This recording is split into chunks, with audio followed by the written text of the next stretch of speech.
Oi! Que tal ver algumas curiosidades africanas com a Prof. Emana?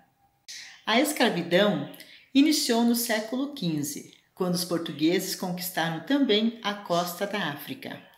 Eles trocavam armas, pólvora, tecido, espelhos, aguardente e fumo pelos escravos africanos com os chefes tribais. Em 1532, vieram os primeiros navios africanos para o Brasil, guiados pelo português Martim Afonso de Souza. Contabiliza-se que até 1850 vieram aproximadamente 5 milhões de africanos. No entanto, historiadores afirmam que essa quantidade foi em dobro. Esses navios eram chamados de tumbeiros, devido à quantidade de mortos que aconteciam nas viagens, por causa dos maus tratos, da falta de higiene, da péssima higiene nos porões dos navios e as doenças que eles adquiriam nas viagens. Quando chegavam aqui, os africanos eram chamados de peças e eram vendidos em leilões públicos. Os dentes eram lustrados, as cabeças eram raspadas e no corpo deles era passado óleo para esconder as doenças e para deixar eles brilhosos.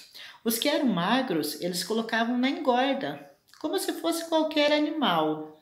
Isso visando sempre o lucro para o vendedor.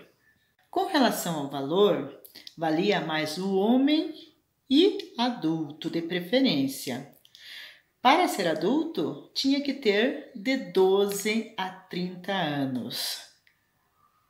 Como trabalhavam em média das 6 horas da manhã até as 10 da noite, quase sem descanso, a velhice chegava antes. Com 35 anos aproximadamente, os africanos já tinham os cabelos brancos e já viviam desdentados.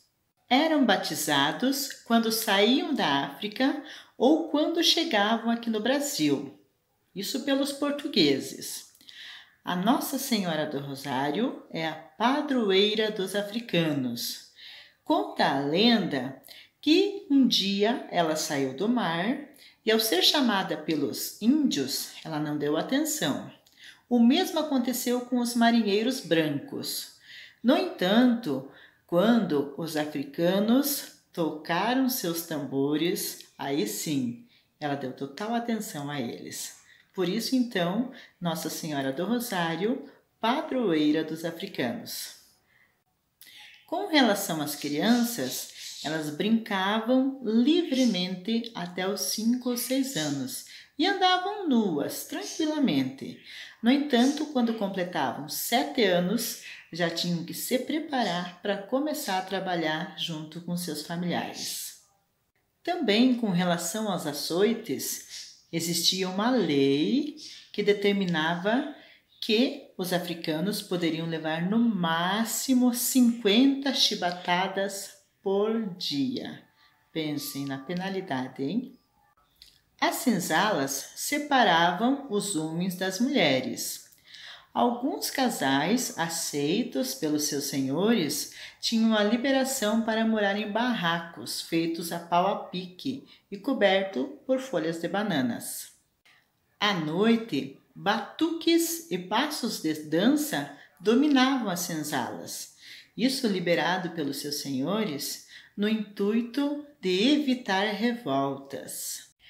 Escravos de ganho, como eram chamados, podiam vender e prestar serviços nas ruas, porém, uma porcentagem do ganho ia para seus donos. Até a abolição da escravatura, a lei proibia os praticantes de capoeira, com penas de 300 açoites, 300 chibatadas e o calabouço.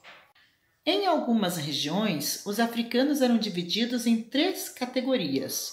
O bocal, que era aquele que não queria falar de jeito nenhum a língua portuguesa. O ladino, que era aquele que falava tranquilamente o português. E o crioulo, que era o já nascido aqui no Brasil.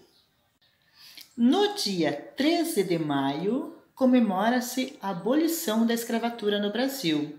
Isso devido à Lei Áurea, que foi assinada pela Princesa Isabel, libertando totalmente os escravos no ano de 1888. É claro que essa lei foi assinada, no entanto, a liberdade real não aconteceu, né? Por quê? Porque os negros estavam livres para viver tranquilamente nas cidades. No entanto, na cidade não tinha emprego.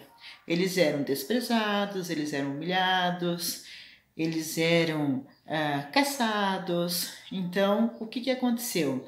Eles tinham que voltar para as fazendas e trabalhar por um valor mínimo para sobreviver, tentar viver como podiam. Ou iam para os cantos das cidades e faziam suas casas a pau a pique e viviam conforme podiam. Viviam de esmola, do trabalho ainda escravo, ganhando miseravelmente um pequeno dinheiro para se manter, e eram excluídos da sociedade real.